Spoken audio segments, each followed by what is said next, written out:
Hello und herzlich willkommen to DJ Zardonic. Thank you for your time. I really appreciate that. You grace me with your because I have a few stories I can tell you about you. So for the people who might not know who you are, can you please introduce yourself and say, where you're from, maybe your musical background and what you're doing, and and then we take it from there. Yeah, let's see if the Deutsch course was good enough. So, ich heiße Federico Agreda Alvarez. Ich komme aus Venezuela. Ich arbeite als Musiker, DJ, Musikproduzent, auch für andere Künstler. Also ich spiele Tastaturinstrumenten auch. Nicht so gut, also ich bin kein Jordan Rudess, weißt du, aber sollte genug sein, für meine Musik zu produzieren. And now we switch to English. I was gonna say, because I figured, we're gonna show this to a lot of people. I mean, I said, my name is Federico Agreda Alvarez. I come from Venezuela. I work as a musician, DJ, music producer. I play some keyboard, not enough, but enough to make music with. And also ich freue mich hier zu sein. I'm very happy to be here. And thank you for the invitation. Yeah, thank you. Your stories now. Okay, so the first story is a little bit mean because as I found you on the internet, I was just starting out to do industrial music myself, and I found you, and I was like, I'm not going to say it because we want to be nice. Beep, this guy is doing exactly the music I want to do. I hate him because he's so good and he's so, he's so much, way advanced. I was just starting out with my little MPC studio and my guitars and, getting in the flow how to do industrial music. And then I was hearing you and I was like, fuck, man. He's so much better. How can I ever be like him? So the first thing, I hate you. No, I don't. But pardon me? No, I was just saying, good to visit. No. I don't hate you. I mean, there's always room for. I mean, I know the feeling. I guess when I also started making music, there's always going to be someone, no matter what you do. There's always going to be someone. Better in some regards, but the key thing to know is that everybody starts somewhere. Like I can show you my first songs, and maybe you will not hate me so much. You realize it used to sound like shit, and I still don't think it's good enough. But this is what keeps me going. This is what keeps me learning, and there's always room for more. I've always tried. I don't know if it's there's also this example of a DJ who did this. He started this style that later was called technoid drum and bass, which is essentially drum and bass with a techno vibe. Like the sounds, the way the loops were produced, they were very, very. They resembled the stylistic approach of old school techno. So this guy did like a couple tracks. He was Russian. His name was Proket. Amazing tracks, and everybody was so happy with this, and it became a whole movement. And he got so pissed off because it was like, oh man, everybody's copying me now. But the way I see it is like, dude, he started a movement, and now when the water goes up, so do the boats. So no. I was kidding. I'm not. I don't hate you. I mean, it was just like, oh man, more like, oh, he's so good. How can I ever be so good and stuff? But no, I mean, if anything, I'm see it like you. It's kind of motivates me to become better, and I realized, I focus more on what I'm better at, because I'm not a good musician, but I can sing decently, and I had some acting experience, so I can do something with my voice and stuff. So, that's amazing, because a lot of times, especially for drum and bass tracks, I've seen it. I mean, electronic music tracks in general. Sometimes people used to sample a lot of dialogues from series and movies. Now that is obviously not. I mean, it's not like it was allowed, but nobody cared. Yeah. Now it's copyright infringement or left and right. So there you go. You can just create like voice packs that resemble. Yeah. No. Here I am. Take me. I'm right here. No. But see, my point is, instead of kind of trying to reinvent the wheel, I was like, okay, what I'm good at. So where can I enhance myself a little bit and. We can talk about this because I saw you did tons of collaborations, and I also was like, okay, let's collaborate with people who are making the music I really want to do. And I found a guy in Norway, through the I do a DJ show, a radio show. And I was playing his music, and I just asked him, okay, so can we work together? And we did. So anyway, so my whole thing is all about connection and getting together with people who want the same.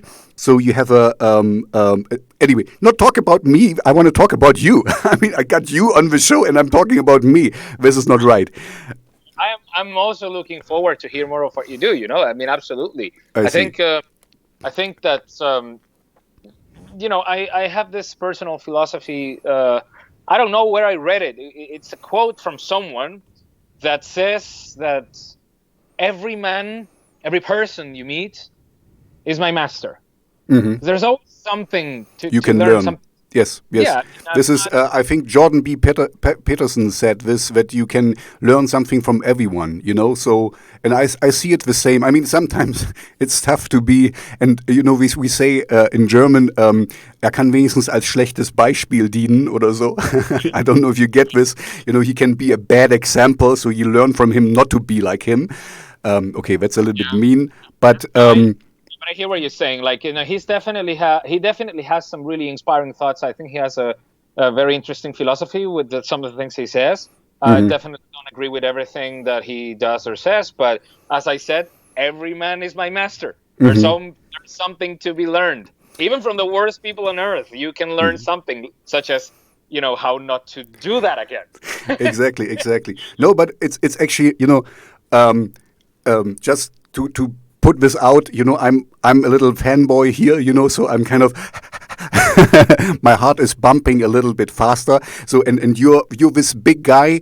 I mean, for me, a big musician, accomplished musician, and you are still humble and saying, you can learn from other people. This kind of makes you very accessible, and you're just a person like me. Like we talked before. You were just doing your laundry, and this is cool. I was doing my laundry. I mean, here's the deal. The thing is, I think every artist goes through this to some extent. Some people don't learn from it, or some people don't feel they have to learn from it. There's a lot of artists out there that I know that are complete assholes, and they feel entitled to be assholes, and they don't care. One of the biggest examples I've seen, for example, is Motley Crue. Like, those guys, they think they have the right to be assholes because they're so big, because being assholes is that was their thing. Okay. But I don't agree with that, because at the end of the day, no matter what I do, I still have my personal purposes, and I don't see any joy, for example, in being famous. Maybe before I was like, I want to be super big, and I want everybody to know me, and I want people to stop. And now I had like a glimpse of this, because I'm not fucking Madonna. You know what I mean? It's not like I went down inside and people stop me and ask for an autograph. But I had a glimpse of this in a couple events that were really, really big, like over the top. I was in a complete rock star environment, and everybody just, oh my God. And it's Zardonic. I hated it. I had this tour manager who was bragging all the time about how he used to work with Lady Gaga, and he treated me like a fucking puppet. You know what I mean? And that was one time where I learned, you know what? Funny thing is, he's now a therapist that basically talks to artists like how to cope with fame, because they basically realize how fucked up the whole thing is. Maybe come to terms with it, It really is. I mean, I'll be honest with you. If I can say something, as in, they'll say always, music, fame, money. I don't want fame. I want money. Okay, no. I would love a lot of money, but I'm definitely more interested. I think this is also why I was lucky that I made this decision early enough. with the coronavirus crisis, I decided uh, to work a little bit more in the studio as well. To make sure that an important part of my income was based on studio work, because I didn't know how long the live shows were going to last, or maybe if I am able to be in the studio and then be more selective about the shows that I make, that I don't have to desperately be hunting for shows and touring all the time. People get bored of that, no matter how big you are, And well, the Corona crisis hit, and I mean, we're still working with the music industry, so the music industry has definitely taken a toll. But now, for example, I am still able I'm able to go on without any problems, thanks to the work that I do in the studio, and I enjoy this so much more, because I still get to create music, I still get to enjoy what I do, but I don't have to deal with weird people. Like, I also went through the whole thing, sleep with this one, sleep with this other one, weird drama everywhere, and now I'm like, I'm 34, I want to get married, I want to have kids. Things change. You don't want to be high or drunk or awake for 2 days in a row anymore. So, at least for me, Yeah, no. I mean, I'm also, I'm actually 10 years older than you, and I'm married. I have a child, and I like to be, I have different hats on. I'm a father. I'm a lover. I'm a musician. I'm I hang out with my friends and stuff. So I like that, and I like, I like a little bit of both. Like you said, maybe, I wouldn't mind a little bit of fame, but not too much, So the money, I would not say no to. Or work opportunities. That's it. Exactly. So that you don't have to, like you don't have to introduce yourself. Oh, I did this. Oh, yeah, you did this, and so, and that people know who you are, and you don't have to start from scratch. You don't have to. Oh, okay. Do I have to show you all this? And yeah. Anyway, so yeah, you seem very down to earth. Pardon me? To some extent, because I mean, you're still. As I said, there's still levels. Like, for example, I remember when I met, it was an accident because I didn't know he was going to be there. I met Chris Lore-Alge when he was at Frankfurt Music Messe. He was just there, taking pictures with people, selling his gear. I mean, just in case somebody's seeing this and they don't know who he is, like, this is the kind of guy that I would like to be right now. He's not really a known name unless you really know this kind of scene, but he is like one of the most important mixing engineers of the American rock industry, I would say. Like, he's done Green Day, he's got a bunch of credits. Also before that, I know he also did some work with Madonna. He's been around for a long time. He's this legendary engineer that created a sound that pretty much defined the sound of modern commercial music and rock music as well in the United States. So it's a very American, compressed, punchy, big snares kind of sound, big room guitars. That kind of like he kind of he pioneered that big roomy rock sound.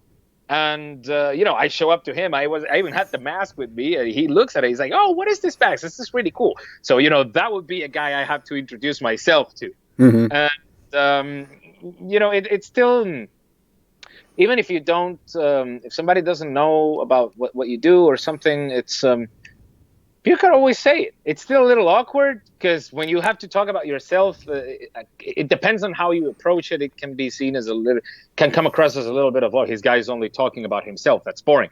So it's always a fine line. I am not an expert in handling this either. Sometimes I will talk and people, as opposed to what you just said, like, oh, this guy seems very down to earth. Like, I think this is new because what people used to say about me is that I was extremely cocky and big-headed, and I guess you do need a little bit of that. Sometimes you have to know how to. Yeah, I mean, like you had this mask, to perform with and stuff. So I'm pretty, I'm believing that you need kind of like a little armor, because it's if you put too much of yourself out there. I mean, I want the right you, the real you, you know. But on stage, or if you go out there and you kind of get a target from everyone and you show your music, it's also something very personal. So you pour out your heart a little bit, and so I think it's normal that you kind of want to protect yourself and you put on some armor and be this cocky. Yeah, you know, I'm this person. You need it a little bit.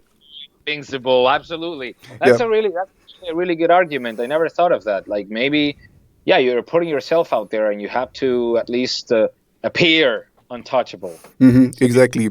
Fake it until you make it. Yeah, I mean, this is, as I said, this is something that sometimes was a big problem I had. Like sometimes I would like to get.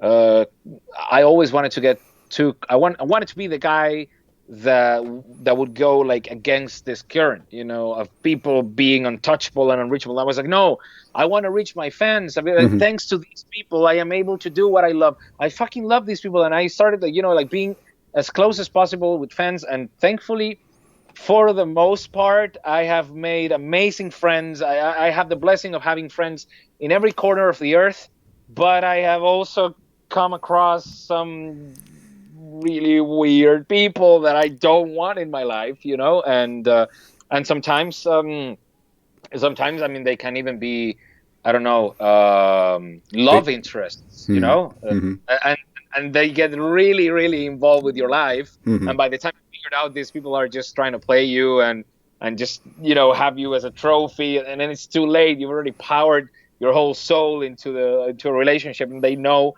all these things about you, and now it's a big risk, you know, because these people, they will, you know, imagine you're trusting, as I said, you know, you have your wife, I'm sure you've trusted her with things you would never trust anybody with. So imagine someone using this against you. It's a pretty terrible thing. So it made me a bit more paranoid about cautious. Oh, definitely. I spent like years alone actually in this regard, and then I slowly started opening myself up, and well, I think I have definitely I'm hoping that I have a better radar when it comes to the people that I let into my life. I feel very very safe, very content with the people that I have the blessing to know, and like there are people who you know who care about me, about my well-being, friends who've been there, also like friends from my childhood. Now people who remember me as a dude who was just trying to make it sometime, and not as the dude that has all this, you know, bunch of keyboards and stuff. Because this is, in the end, this is it's nothing. The music is here in the end. You have to play. Exactly. Yeah. I think, you know, sometimes as I grew up, I didn't really understand why you would limit yourself, like in a haiku. You know, when you write lyrics or poetry, you know what a haiku is? This Japanese, it's only I think 3 or 5 lines of, and it needs to be very strict. And I always was like, why would you limit yourself? But sometimes it's good if you limit yourself and take the stuff you have, because then you need to be more creative. Then if you know if you buy something for each little thing what you need to do, then of course it's great, but you need to think a little bit out of the box. If you just have this sampler and this keyboard and that, what can I do with that? And then you come to new things because, oh, I didn't know if I do this through a distortion, and then I do that. Oh, you know, your juices kind of start to flow, but you kind of need to limit yourself a little bit in order to do that.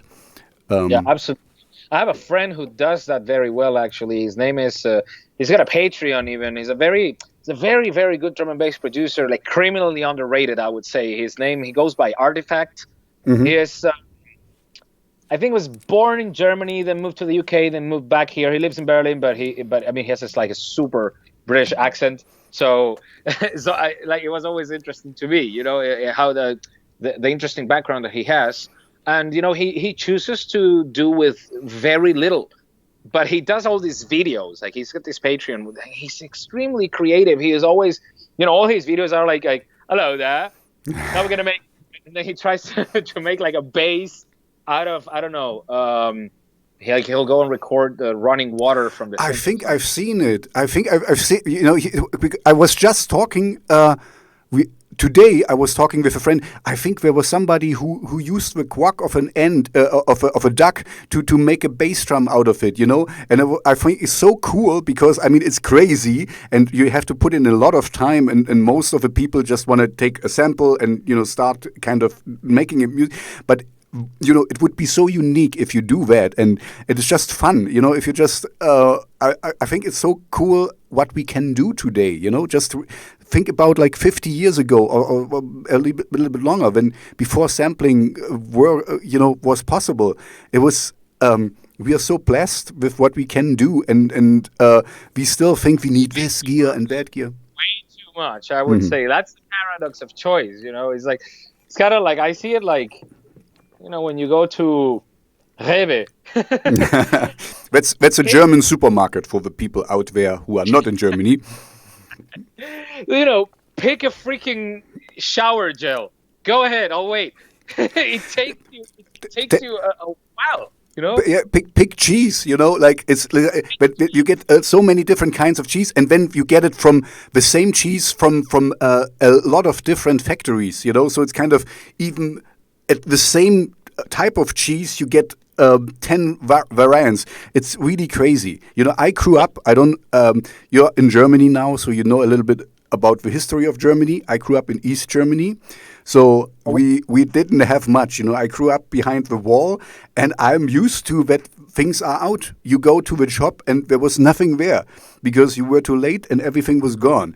And I don't think we were not free, so we were unhappy in a way, but this lack of choice makes you creative again. When we had only this, okay, what can we do with that? We can produce, and today is kind of relate to the whole socialist dictatorship thing. Me coming from Venezuela and stuff. Actually, it's I know it's always a touchy subject, but this is one thing that I don't shy away from saying, because I think that people don't talk about this enough. For example, there's a very strong fight against the extreme right in Germany and in general in the world, and I do believe that it is necessary definitely to remember where extremism can lead. But I think people, I've seen this, for example, there was this thing called hashtag Deutschland gegen Rechtsextremismus.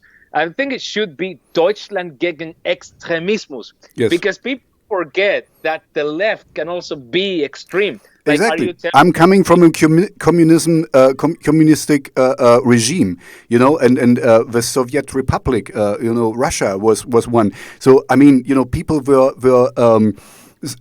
put in prisons and shot, at the border. So yeah, you're absolutely right. But it's kind of like also Peterson said. Extremism is the problem. I don't care if it's left or right or whatever, or Islamic or so. Extremist is wrong, and I give you the liberty to have very strong views, and we don't have to agree on everything. But if we cannot talk about it, and I cannot understand you where you're coming from, then there is conflict, and this is extremism for me. It doesn't matter from if you're an extreme vegan, who don't eat any meat, that's extremism as well. You kill me because I kill a cow. So my life is less worth than a cow. Maybe every life is sacred. But anyway, was just a point to make. The extremism, it comes from every angle. I'm completely with you here. Oh, you got a bad connection. Hello.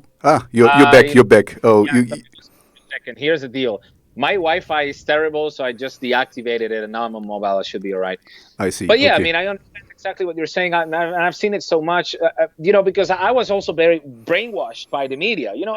When you don't know any better, that's all you eat, right? Mm-hmm. It's either, and it depends on who gets you first, what your background is. So if you're following the left and then you read what they say, then you will believe what they say, because I call it ideological religion. You're in your bubble. Like you're in your own bubble. Yeah. Mm-hmm. So you put this bubble against this other bubble. And I saw that in Venezuela. so many times, and I saw so many people dying With over it. Morales, Morales was the president for a long time, right? Maduro is the president now. Used to be Hugo Maduro. Chavez. Chavez, Yes. Hugo Chavez, yeah, Hugo Chavez was it? Yeah, And Hugo Chavez was also not like. It depends on who you ask. They will say he was a hero. They will say he was a tyrant.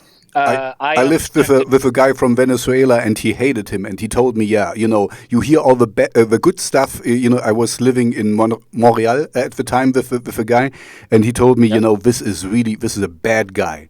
This is a really bad guy." Yeah. That's I'm kind of more objective, as in, I also think like bad guys sometimes do good things. Like he is not, that was definitely not a saint. But I also think, as I said, it depends on where you come from. You're going to put all these figures in very different lights.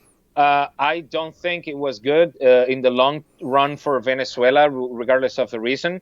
And people will be maybe pissed off about it, but this is just what it is. And I'm looking at the facts, And the same thing goes for Nicolas Maduro. Like, this guy is a disaster. And then here's precisely what I was saying. Left and right can mean so many different things for different places. Like, I see people here who I know have good intentions, who I know have good beliefs, and they want to help everybody, make their lives better, and help other people. For example, from Die Linke. And then you see one of the guys in Die Linke going to meet the president of my country, and then they're like, this is what I was exactly saying. Like, these extremes are growing on both sides, but nobody is looking at the left extremism.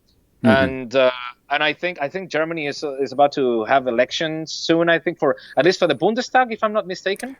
Yeah. Now you got me on the wrong foot. Yes, I know it's Chancellor Merkel's last term, and so there will be a new. I think in October or November there will be an election.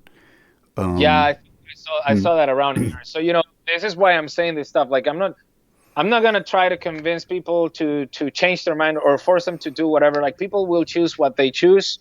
But I can tell you, I completely understand why people will want to be against the right extremism. But you should also be against left extremism, because the problem here is not left or right, is extremism. And it can be bad. Remembering the history of Germany should not only be about remembering the Third Reich, it should also be about remembering the DDR. Yeah, no, I'm completely with you. So, for me, I was actually in the lucky position. I was 14 as the war came down, so I kind of got both systems, but not in a bad way. I didn't waste it all my life. And as I was as I was 20, I went to the United States, and I lived altogether 7 years abroad. So I don't think for me it was the perfect timing. I didn't miss out anything. I traveled the world, and I found friends all over the world. So this was good. It was tougher for the generation of my mother, and we were really kind of enclosed and captured. We could go to Russia and maybe Poland and Czech Republic and something, but just the East Bloc and nowhere else. So I was quite, and what I wanted to say is I could kind of compare both sides now. I lived in this in the DDR in the left regime, and now I'm living in the capitalist, and I see problems with both. Nothing is perfect. But that's the way it is, The honest truth is that's why I like the system here. Actually, I mean, I think it's a very intelligent way of governing. I know, I'm sure it has its flaws as well, but I like this whole this system where there has to be. I think it's a 75% or 70% majority. So so it's not just the whims of a party. But it's like, if CDU and SPD, they get 30%, and then they have to join with somebody else, and they all have to get along, and they all have to find a balance, because we only have each other to count on, and everybody has a solution, and everybody has a point of view. And, whether some people will want to listen or not, that's another thing. But I really think this system is very interesting, because it forces people to talk. To talk and to find the common ground. The common ground. So the common ground, exactly. So this is, I'm not sure if this is also the same essentially in every other country, but nobody else seems to care. as I said, I'm only a foreigner, and I can only compare the current situation of Germany with the current situation of Venezuela or the USA, which is becoming extremely polarized. USA is really bad. I mean, just this two parties. Let's don't get into this because I had a lot of Americans on the show already, and it's really bonkers. You know, it's either black or white. There is no middle ground. And you know, in Germany, you know, we have a lot of different parties, so you can at least choose a little bit where you are falling more because. Yeah, because no person is just evil or not evil or you know something. Everyone is everything a little bit, and so it's not. Yeah, it's not so clear cut. So this is a very good thing to keep in mind. What you just mentioned, everybody is a little bit of everything. When you believe yourself to be good and incapable of evil, that is the fastest way to the road to hell. That's the fastest way to. Yeah. There you go. The road to hell is paved with good intentions. When you believe yourself capable of evil, you will immediately assume that everything you are doing is right. You will not stop to think for a second. And I learned I have my own personal lessons about this actually, and it changed me a lot for the better. And I can say that I am a much happier person as a result of this, like being conscious every single day of my life, reminding myself that I have, there's a Buddhist concept of the thinking mind and the observing mind. So I am always observing my thinking mind and remembering that, you know, this is just a thought. Doubts or fears or whatever, these are just thoughts. They're not signals. They are not you know, you don't have to act on them. You don't have to. Yeah, this is. It's still your decision. It's still your thought, but it's your decision to do something, to act on them. You know, if you're just fearful, you will kind of, you know, you will shut your door and you will get a gun and you will do this and that and all the, you know, then you will. I'm you know, just to flip it a little bit. I really think with your thinking, you create the world you live in. You know, if you always think about that everyone is out there to get you and is bad and, you know, then everyone will be bad because you only see the bad stuff. But, you know, I'm not so gullible anymore. I'm old enough now to be not too gullible, but I'm very trusting. And you know, I think, why should somebody lie to me? Why should somebody, you know, what does he gain from that? So I'm a very trusting person. But of course, I learned my lessons as well. So if you tell me, you know, a very incredible story, then I would be, you know, I mean, what is the purpose of that? And so, you know, I'm doubting it a little bit, but. If I don't have a reason to mistrust you, I trust you, but I'm cautious. That's it, maybe, you know. So and my point is just to close this loop is I create a world where I'm kind of. I have a very positive view of the world, you know. I know it's bad, and you know, and things happen, but the problem is, yeah, exactly, because if you just follow the news, everything is bad because the news only tells you what is going bad. It doesn't tell you, okay, there was no nuclear explosion for 400 days, there was no nobody died for blah blah blah and this and that, you know. So the good stuff is out, it's not mentioned, only the bad stuff, because the bad stuff is news. So you think if you only read this and get this as your mind diet, you see the world in a bad light. Sorry, but anyway, my point is you can kind of make the world you want to live in, basically. You know, help others, be nice, you know, be considerate. You can be sometimes hard to somebody and say something that he doesn't want to hear, but if you make it with this good intention, then it doesn't, you know, it softens the blow. It's not like, oh, you look like an asshole. You're like, oh, you know, you didn't get up well today. What is going on? Didn't you sleep well or something? You know, it's how you phrase it. Yeah, and also, you know, eventually everybody makes mistakes, man. We're all men, men as in, I mean, we're all human. As in, men, women, anywhere across the gender spectrum, we're all human. You know, it is to err is human. So the best thing you can do is, yeah, you screwed up sometimes. Maybe I shouldn't have said that to that guy in the street the other day, because and then, you know, just I used to torture myself with this stuff so much, like, oh my God, I shouldn't have done this. I shouldn't. Now I'm just like, okay, yeah, that was probably wrong. Okay, don't do it again, or learn from it, or maybe I'll do it again sometime that I forget. You know what I mean? But even, It is if you're sincere, and then you apologize, and you mean it, and it's not like so today, I mean, you are more in the open public than me, so you might know this better. Today, you have to be really careful how you phrase a thing and stuff, because then you have to kind of retract it, and I meant it like this, and then just if somebody gobbles together some stuff of a video what you said now here, and he can make you say something really horrible, but it's out of a context, and so it's so. I don't know. It's people just be normal people, It's a generational thing, man. I think, and I think it's eventually going to be over, because a lot, in the same proportion that people are being increasingly more offended these days, there's also something to counter that. Like there's the also pendulum is swinging back. Yeah, I think so too. The thing is, we cannot think about this. This is the problem with this, utopic mindset, like this mindset of an ideal world.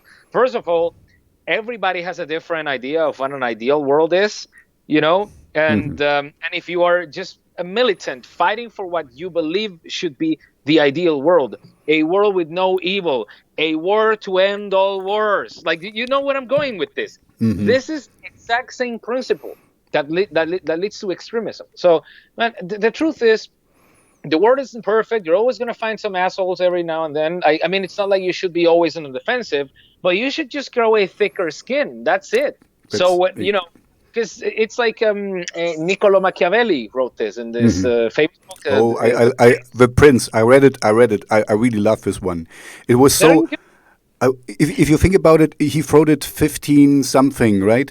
And he wrote it for the Fuggers, or no, for one of the big influential families where he wanted to work for, and I was like, oh man, for 500 years ago, this guy was so down to earth and could see it for what it is. Nothing has changed. That's the point. It's still the same. It's still going on. Like human nature. Yeah. I mean, it's not about saying like you have to be an asshole yourself. It's more like, you be good, but you have to be mentally prepared for the fact that there's going to be a lot of people out there who are doing really bad stuff, or they're going to be offensive to you. Like, oh my God, like, why should I worry about someone calling me, I don't know, a faggot, or discriminate me because I'm from South America or something? It's not like it doesn't piss me off every now and then. But dude, I come from a place where I had to worry about, not getting shot in the head while I would go shopping for food. My friend was from Caracas, and he told me, it was really dangerous. It's a dangerous city. Yeah, it's sadly so. But this is what I'm saying. I think this is something that helped me have a thicker skin myself. Like, oh, and also, like, culturally speaking, we have like this PhD in bullying. If you are offended because of something, and they find out that you're offended in school, man, people will be like 10 times worse, and they will beat your ass until you are not offended, or until you fight back. I still believe this is a very savage and uncivilized way to be, but it definitely helped me grow a thicker skin and have respect. Because now I'm more like, I still choose to be the better person while I can. But I am ready if someone, is saying something to me. I'm not even ready to fight back, but just mentally ready to even just fucking let it go. It's kind of how I see it. It's often not worth it to put in some energy, because you kind of like, you get really hung up, and it's all in your head, and you're, oh man, I hate this, and then let go. I mean, it's hard sometimes. I understand it. You're offended, but it's really, it's just in you. The other person might have forgotten it already, and you're still beating yourself up, and so. It's the best if you can just let go. And just to end this, my thought, my personal philosophy is, there's a quote, and I don't know who said it. It's, if you want peace, prepare for war. And this is really what I mean. I want to. I want peace, and I want to be a nice relationship with the human beings I'm surrounded. I will be nice, I will be polite and stuffing. But if something happens, I want to be ready and strong to do, to fight back if I need to. So I'm kind of prepared. Huh? I think it's Julius Caesar or someone from the Roman Empire, because it was si vis pacem para bellum. Mm-hmm. The original quote is in Latin. So I am almost certain it has to be someone from the Roman Empire. Might as well have been Julius Caesar, because it would be a very fitting phrase for him. Yeah, no, and this is because when you also if you do that, if you really kind of encompass this in your life, then you also like these martial arts fighters who walk around and you can see you don't mess with this person because we have this confidence. And I'm kind of also trying to have this confidence that people don't even want to try it. Sometimes it happens that it's just the opposite, that if you are too cocky, then people want you exactly because of this guy I'm going to bring down. It happened, but usually I'm kind of can judge the situation when either I slump a little bit down and be very quiet, or I be a little bit bigger and people leave me alone. These are things that you play with depending on certain situations. Like this is one thing, for example, that really works for me when I have to go to, like, I don't know, immigration offices or something like that. I always try to make everybody laugh. Okay, but exactly. You kind of take the pressure out. Exactly. But the funny thing is, I mean, I don't do this like on purpose. Like, I have to be ready. Like, I go there with the truth, but maybe as a way to also take the pressure off myself. Like, because you always have this anxiety, man. Like, when you're an immigrant, like, even if you have the cleanest record, there's always that risk of having someone who just woke up with the wrong foot, and or maybe he's just a complete hate immigrants for the very reason. So you take the pressure off, and then things flow a little easier, And not to put my own people down. The Germans are not known to be very light going, or how you say easy going and stuff. So especially the people in the immigration office, where they get their instructions and they follow the instructions, and so very. So it is what it is. But you know what, man? I'm also found, like, this is what I was just saying about, like, just making people laugh. Like, I will even dare to say stuff that might be incorrect, just to take the pressure off. Like, I had this issue, for example. I've been very lucky to find very extremely helpful people at the immigration office. I just come correct and I tell them, listen, I have this, but I don't have this. What can I do? And in the end, they realize, okay, well, this guy, he's not in any trouble. He pays his taxes. He pays his rent. He's not asking for any government help. So, okay, for example, they wanted like a B1 certificate for B1 level of speaking German. Yeah, but B1 is quite good. Yeah, and I didn't have this because I didn't finish my the Deutschkurs. Because I moved to a different town here in Burscheid, and then I just focused on work and forgot about it. And then I'm like, okay. And they said, well, you still need to at least try to do the test. So just register for the test and pay for it and bring this confirmation Bestätigung, and then that should be enough for now. And then you do it, and okay, cool. And that's exactly how it worked. Now I have the B1 certificate. And they are still asking for it, so this time I have it, no problem. Now they want this certificate of a test called Leben in Deutschland, which is the test that you're supposed to do after the Integrationskurs. This is where you learn everything about the society, economy, politics, history, everything about Germany, local, all this stuff. I didn't know that. Yeah, this is something you need to do für die Aufenthaltserlaubnisverlängerung. My wife is from Australia. I will have to ask her because I never heard. I mean, she might have done it. She has an Aufenthaltstitel also. And we are married, so she's legally in Germany. That's fine. So sorry, I cannot marry you. I'm already married. I mean, there's still a of course, there's still a bit of there's a different law coming into place. I mean, I don't know the whole thing, but I studied a lot about it because of these situations. By law, almost internationally, you're not allowed to separate a family. So, she's your wife. There's nothing, unless she is like, holy shit, I don't know, unless she kills someone. No, I hardly, she hardly kills a fly. So no, I don't think this will happen. And we have a child together. So, I mean, I think this is fine. And she's now I think if you're over 7 years in Germany, then you can apply for citizenship. So that you can, you don't have, because I think you have to go every year to extend your Aufenthaltsgenehmigung, your title, every 2 years. I see. Okay. So, the first year, it's 1 year, and then you extend it for 2 more, and then you either get the permanent settlement, or in my case, because I applied, I am in a different category because I am self-employed. And so then I need 2 more years, but the good news is that instead of having to wait 3 years for a permanent settlement in Germany, I wait 5 years for a permanent settlement in Europe. It's called perfect. EU. So it means I can take this and go live in Estonia if I want to. I mean, I wouldn't, but Estonia is a beautiful place. But I'm actually, I feel fine here. So, but anyways, like I said, I found people who've been very helpful, and for this, for example, this Leben in Deutschland test, I did this exact thing to make them laugh a little bit. You have to do the Integrationskurs to allow a student to do this test, because it's not like you can just jump on it. Then I was like, I mean, are you sure I'm not able to do this? I will study for the test and everything, because I wasn't able to do the course. I was working. I mean, you can see and they're like, yeah, well, maybe if you study for it, maybe talk to the school about it, they will let you. So I studied really hard for this, and I went with this app that has over 300 questions, and I responded 97% of them correct. No, congratulations.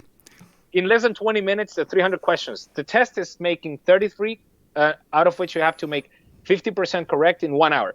And I told this lady, I mean, I spent 12 hours, no joke, nonstop, outside like a maniac, responding this app to find out which were the wrong and the right questions. And I learned so many things through this test itself, like just understanding also the history, while we were just talking about also the DDR and the stuff, like some things that I wasn't aware of. Like, for example, the freaking, how do you call it, the name of the first chancellor of West Germany, Konrad Adenauer. Yeah. Konrad Adenauer, genau, yeah, yes. All these names that I was like, oh, so that's why this guy's name is everywhere. You know what I mean? So these little things. And I did this, and I continued to do this test, and I had 2 friends of mine coming to visit me, and I was still doing it every now and then, and like I was obsessed with this app.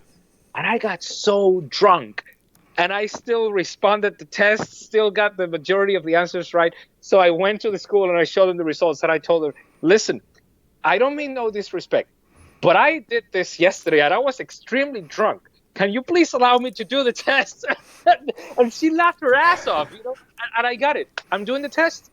Cool.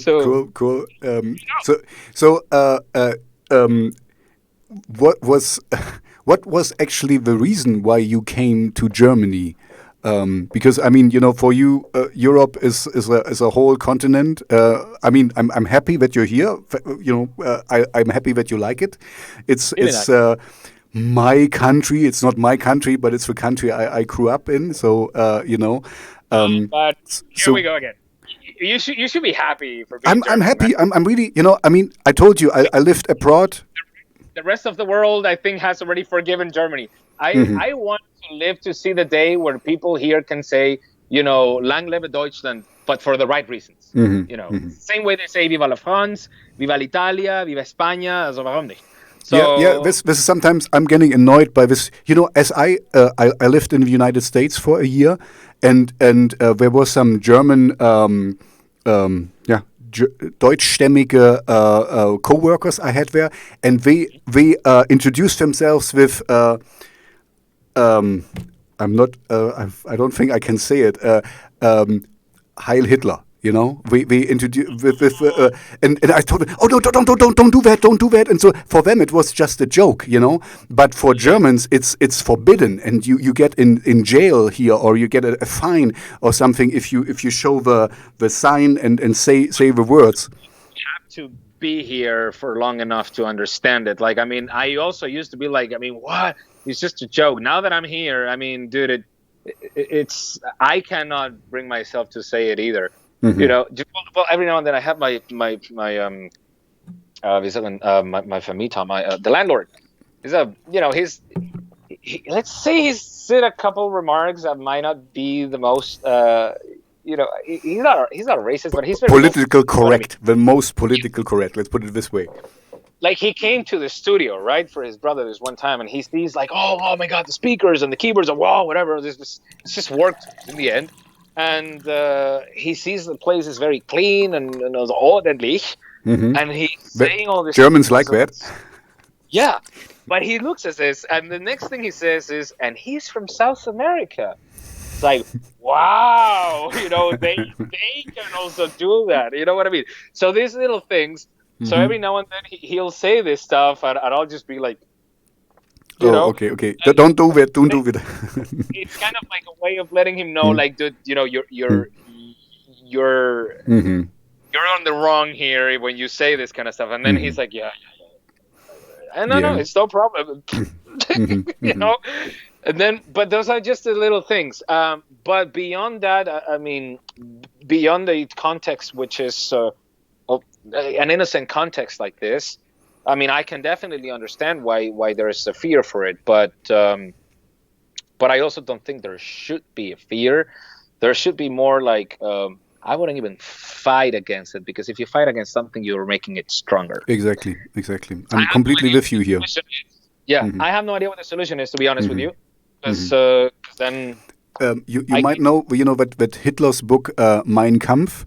My fight was for a long time forbidden in Germany.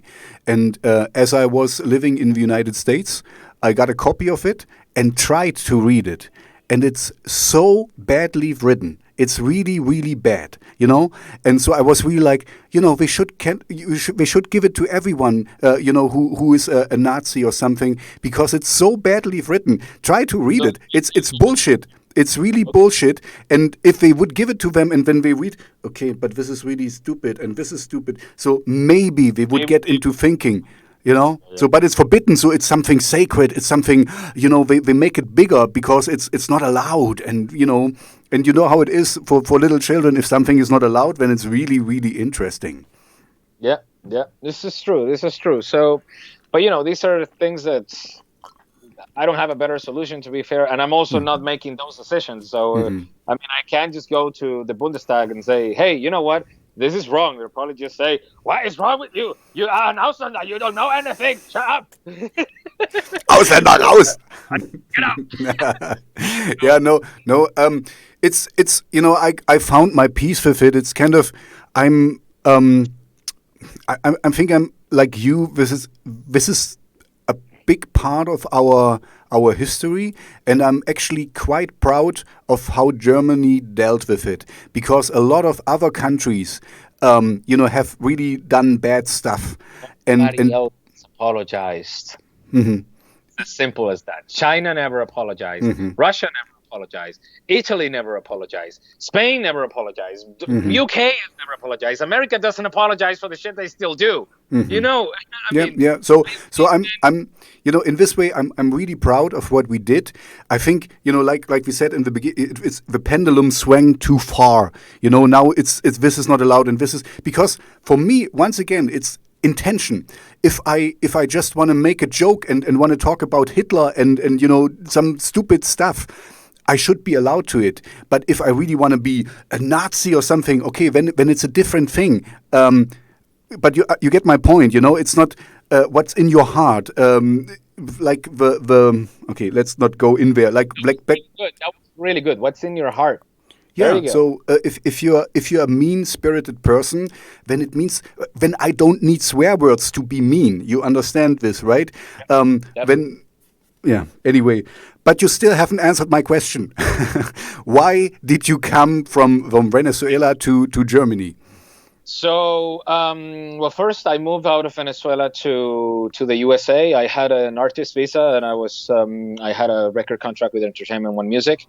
And well, I mean, my dream was always to live in Europe. I always like it here. I think their lifestyle is. I mean, every region is, of course, every country is different, but there's still so many things in common that are much more appealing to who I am, to my lifestyle. The same thing goes in every state in the U.S. With all the respect of the friends that I have there, I have many friends that I made that I love them to death. I don't think I could live in the USA. I don't feel at home there. It's just very different. Maybe in Florida, to be fair, but it's because that's basically where all. Yeah, Florida is kind of like, it was kind of one of the first states, so kind of this old,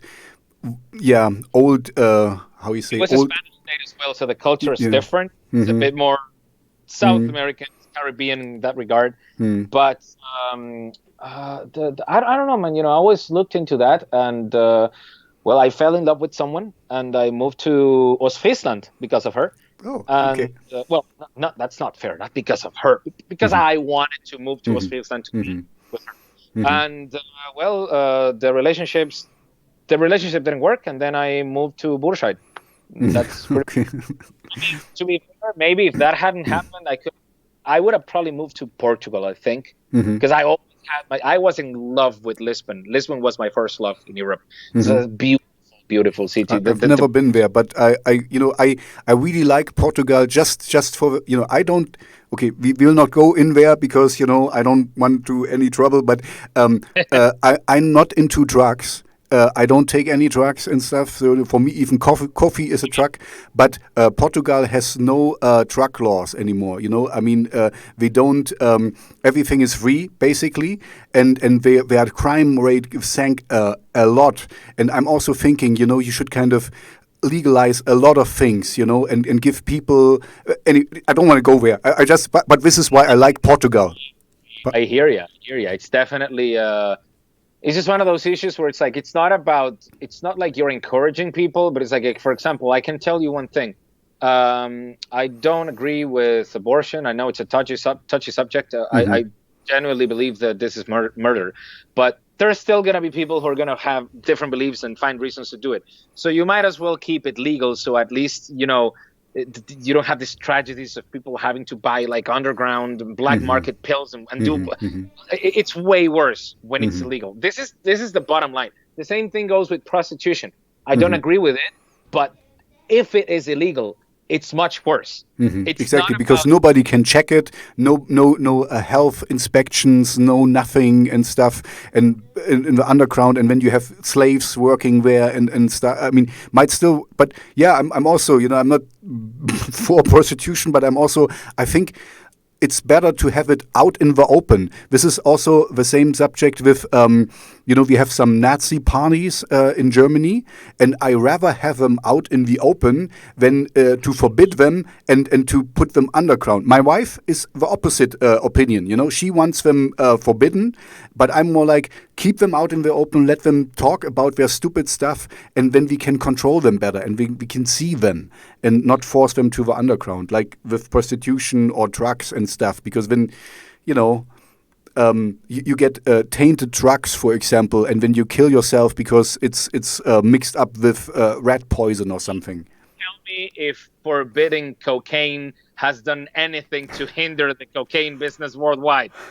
No, exactly. It's actually like I don't know if you have heard this. There was what's his name? The guy from Bavaria who said, we don't need any more laws for driving restrictions because it's forbidden to drive too fast. But okay, you still need laws to enforce it. There's a lot of things is forbidden, but anyway. Seehofer. Horst Seehofer was it? You might have heard of him. I think I have. Yeah. Don't. Long story short, this was the reason why I chose Germany, and then I ended up staying here for other reasons. But I am glad I did. It's it's definitely a place that has given me a lot of opportunities. Like, just to give you an example, 10 minutes away from me, maybe you are familiar with the company Brainworks. Is it the like where you can rent a space for you or something? Or No. Brainworks is a VST plugin developer. I saw that you worked for one of the game things, right? For here one of a super hot game thing. You did the soundtrack. Yeah. They're a company based out of Poland, and I also use some of Brainworks plugins for this. But no, Brainworks is it's based out of Leverkusen, if I'm not mistaken. I think that's where the main studio is.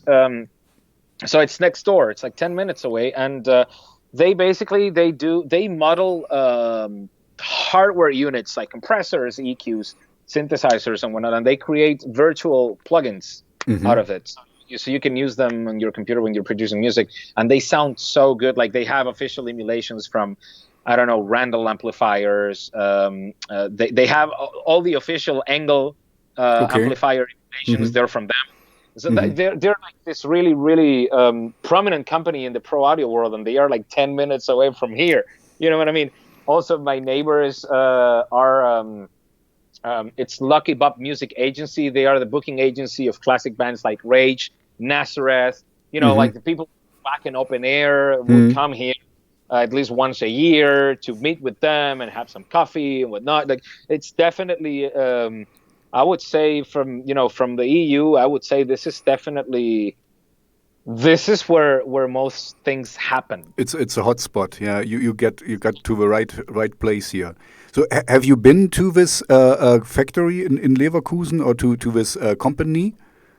I should, actually, because I've been in Burscheid since April 2018, and I always see them. Or at least one of the guys, because he also plays with one of the bands that Lucky Bob books. So he's been in the studio. We've had drinks. He also has another studio nearby.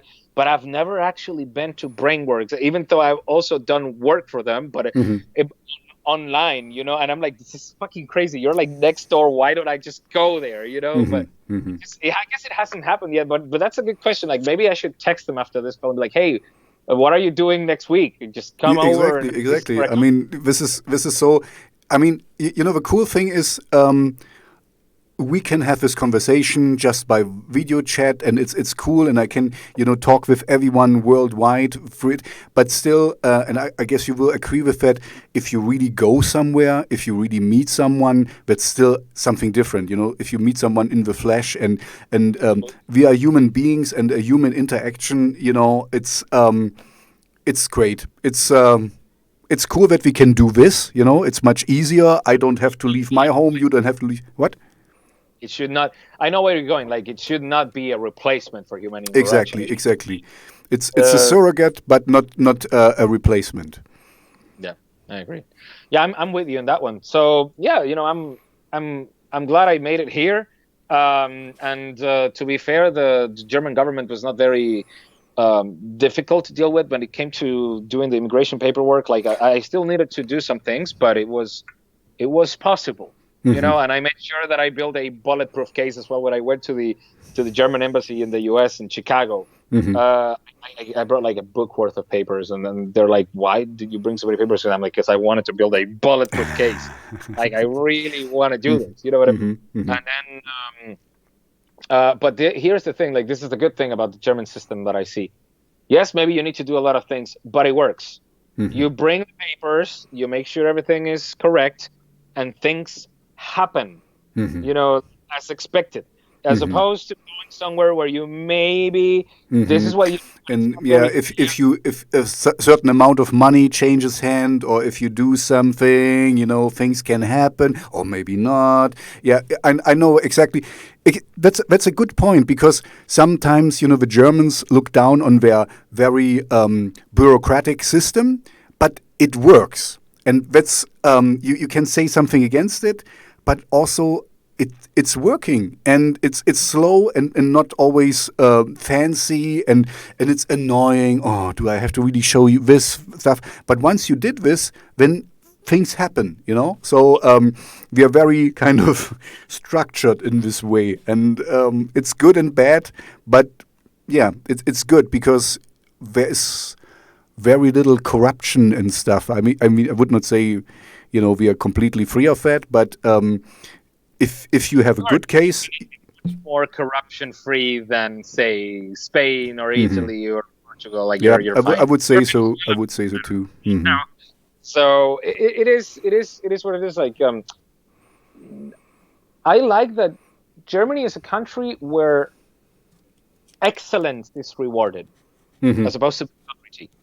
If you do a job well done, you will get a reward for it. Like you will be motivated to do more, to be better. And it's this is something that I don't see that in so many places. Like in other places, I mean, of course, you still have shit music or people who are famous for being stupid everywhere. But in the general sense, it's still much more. It seems to be a general sense of appreciation for things that are excellent, and this is something that motivates me to work harder. As a matter of fact, because I come from a place where being very bright in school and everything was actually not a good thing for me. Okay. It was very negative, because well, nobody liked to be around someone who was that good, according to them, because it wasn't like I was that good. I was just doing what you're supposed to do in school. I just later found out that nobody else was. you know what I Okay, okay, okay. Yeah, no. So you're better off in Germany. That's for sure. One, I can give you also a downside on this because in Germany, I don't. You might not know this, but you need to have a learned profession to be able to do something. If you wanna be just a sales clerk in Rewe, you need to have this profession to be, huh? Eine Ausbildung, exactly. You need to be a learned sales clerk, and then you can do it, And this is sometimes really annoying because, as I changed my profession quite a lot, and but it was tough because I got rejected because I don't have a real profession certificate, die richtige Ausbildung for this job. So I was no, you cannot do this because you don't have a paper who says you can do it. In United States, it's like, oh, okay, we let you do it, and if you cannot do it, we fire you again, and that's it. And This is something that I'm also like. That was an issue that I had actually recently when I spoke to the Behörde. I basically told them, I mean, we are in the middle of a crisis that has affected the music industry at large. So I told them, thankfully, my business is still going well. But maybe I will come to a point where maybe because I don't care. I don't have any shame in admitting in any of this stuff. Like, when you look at all these people who are like super successful and they look untouchable and everything, man, a lot of these people like Trent Reznor, I think I saw his story somewhere, and I forget if it was him but I learned something. I think it was Trent Reznor who was like cleaning the toilets in a local studio in exchange for some classes or letting him use the studio to do yeah, some yeah. stuff. I read that he can exactly. He was cleaning the studios, and so he could in the off times he could use them, and so he recorded his first record, the downward spiral in the off time of the studio, and he was clean. I guess he also cleaned the toilets. Yeah, I have not gotten to that point, but my point is I don't see it as something degrading.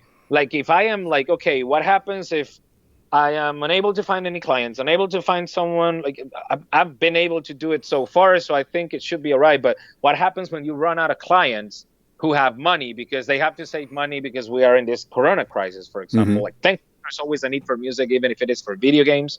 But let's suppose I come to the worst and I have a couple rough months and I have to pay taxes and I am like, okay, I am at zero. So my Aufenthaltstitel, because of my category, I cannot go and clean the toilets anywhere. And I cannot even do that legally, unless I change my category, to, I Yeah. think it's, I don't know what the hell it was. So I talked to the state and I'm like, listen, like, can I be allowed to just have the opportunity to do it in the case of emergency, so I don't have to go through all this process because by the time I figured out that I have to clean toilets, it might be too late. Or maybe I just need to do it for 2 months. So I'm not trying to change my categories so I can just clean toilets and then change it again because I can be a DJ again. It's yeah. See, this is the downside of a system. So, what happened to me was I was lucky enough that I lived abroad for 7 years, and I was working there. I was working in the countries where I lived, and so as I came back to Germany, the Germans could not say that I cannot do the job I was doing in a foreign country in a different language. So they kind of acknowledged that I can do the job even if I don't have a certificate. Okay. So, and now I'm doing a job I never learned, but I can do quite well because it fits my persona, and it's I'm a supporter. I do support for a little software company. So I like to be friendly with people and help them. So that's my persona, but I never learned it, and that's my point is, yeah, and I still can do it. You could learn to be friendly. Yeah, exactly. This is kind of, I guess you agree with this as well. It's the best thing what can happen to anyone is to find in life that he really likes to do it and get paid for it, So you are in a very lucky position. You love music and you do it. And I mean, I cannot live from music, but I found something that I really like to do, and I like to work with the people. Kind of keeps me, sharp because I'm learning a lot about technology, and I have to be up to date and stuff. And I'm working with very young people from the IT company, So it kind of keeps me fresh as well. So I don't mind it, I have a job I really like, and that's the best thing that can happen to you. So to get paid for things you really like to do. Yeah, definitely. And I think it's a blessing. It's a blessing. I'm thankful for it every day. Like I said, like this is, I had a couple situations in my life where I felt like I was almost going to lose everything that I worked for.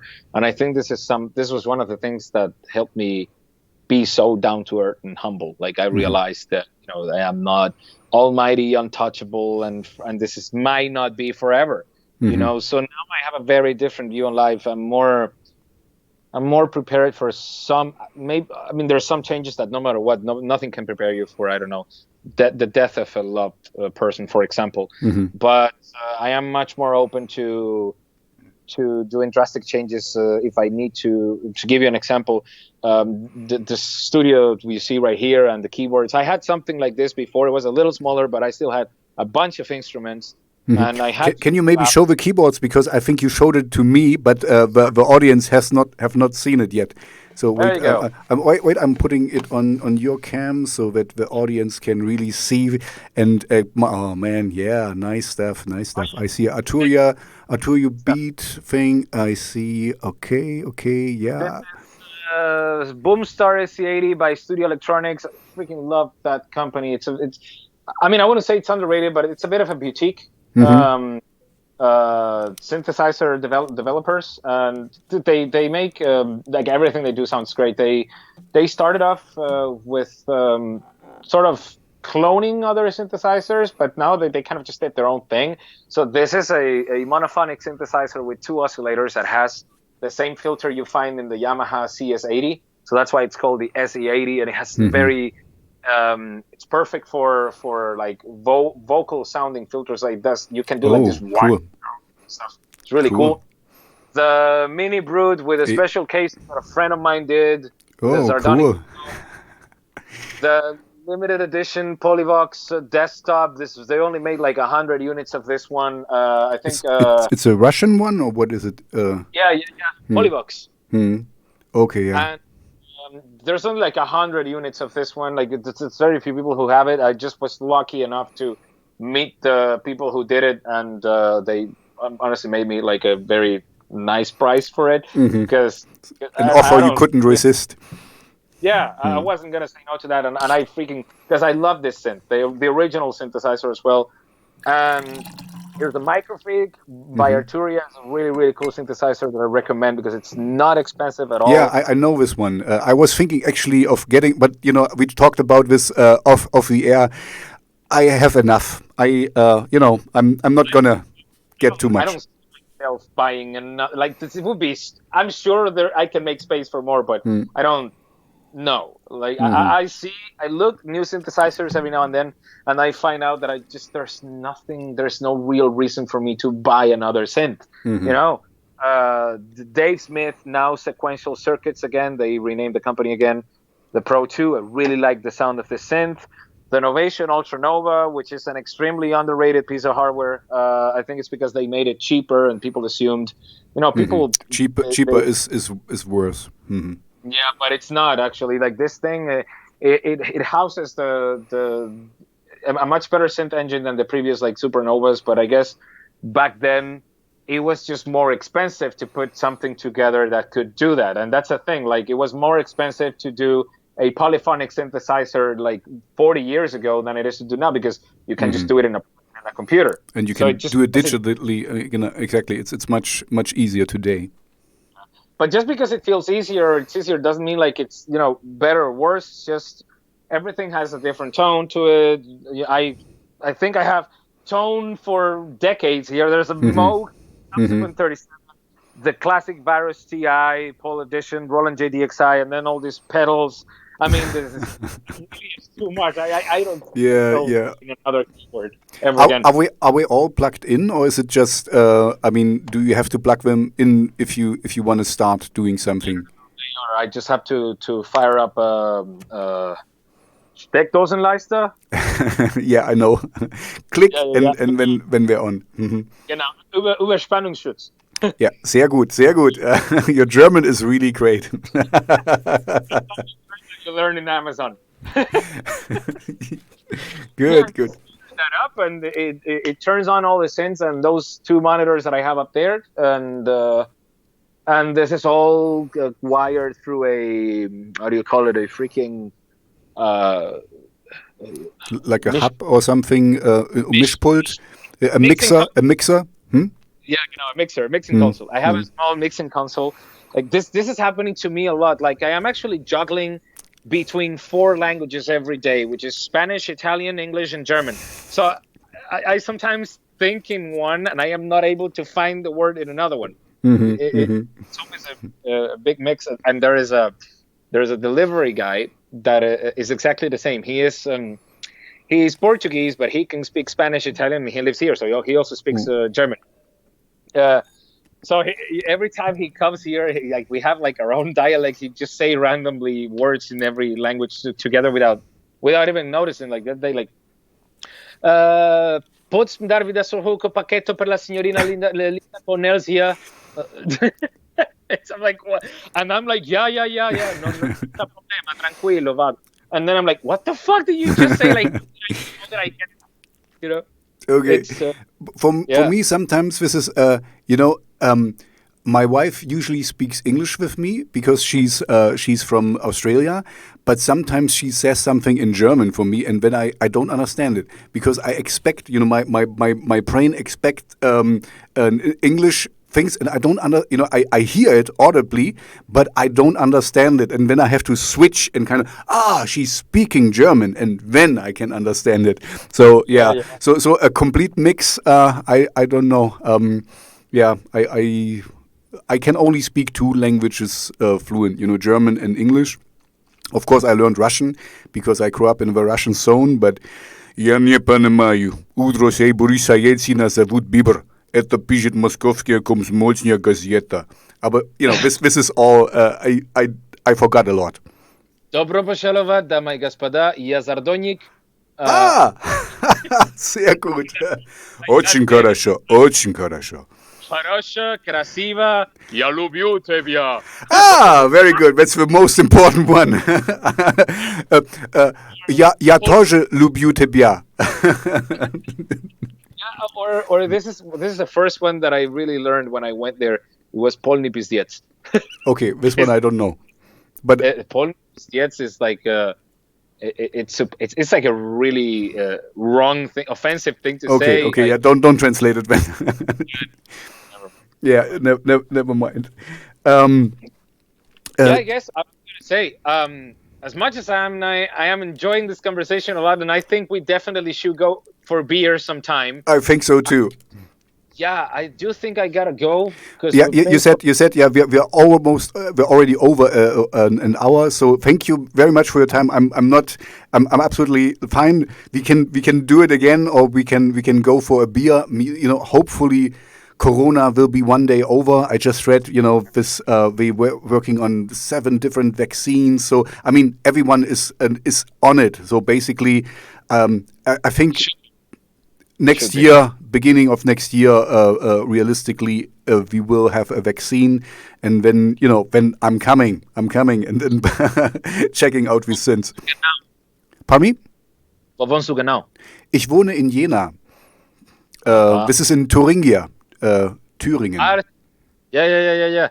Yeah, see, I need to see more of Germany. So maybe, I mean, you want to come over here? That's also cool to me. But you can come over to Jena. That's I want to see more. Yeah, of course. Come. My wife and my daughter, they both speak English, so there should be no problem. And okay, now is fall. It's not. You might still catch some nice autumn leaves here. We have nice mountains where we can walk to. But I mean, if you're up for it, come here, and then we can have a live interview again, or some, and I show you the city. I mean, honestly, come. I'm not an American who says, "Oh, we should have dinner sometime." No, I know how it is. That's one really good thing that I like about Germans.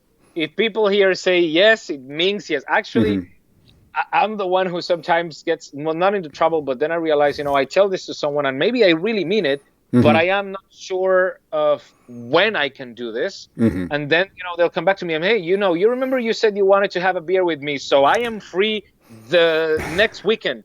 Do you want to write it in the schedule? And I'm like, holy shit, like, okay, this person means it, Okay, let's do it. This week I have met many friends, so it's awesome. I remember as you showed me when we set up this call, that you're so busy. So I mean, I will get in touch with you once in a while, and if it works out, it works out. But I'm not a kind of, I'm not a stalker or something. I'm just I really enjoyed our conversation as well.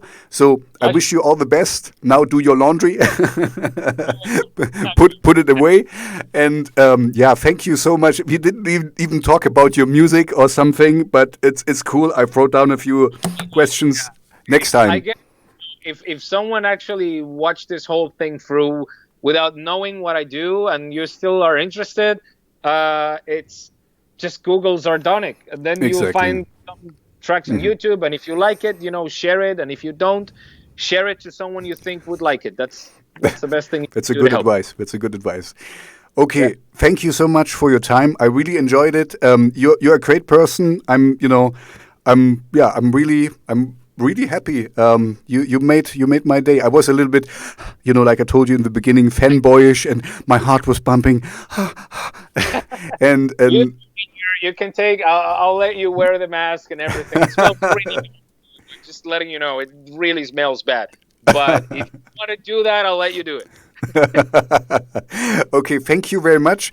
Have a nice evening, and I'll get in touch with you once in a while. And if it works out, it works out. And I'm not. I know you are super busy. No worries. Keep in touch, and we'll make it happen. Okay. Goodbye and good night. Alles klar. Bis dann. Tschüss.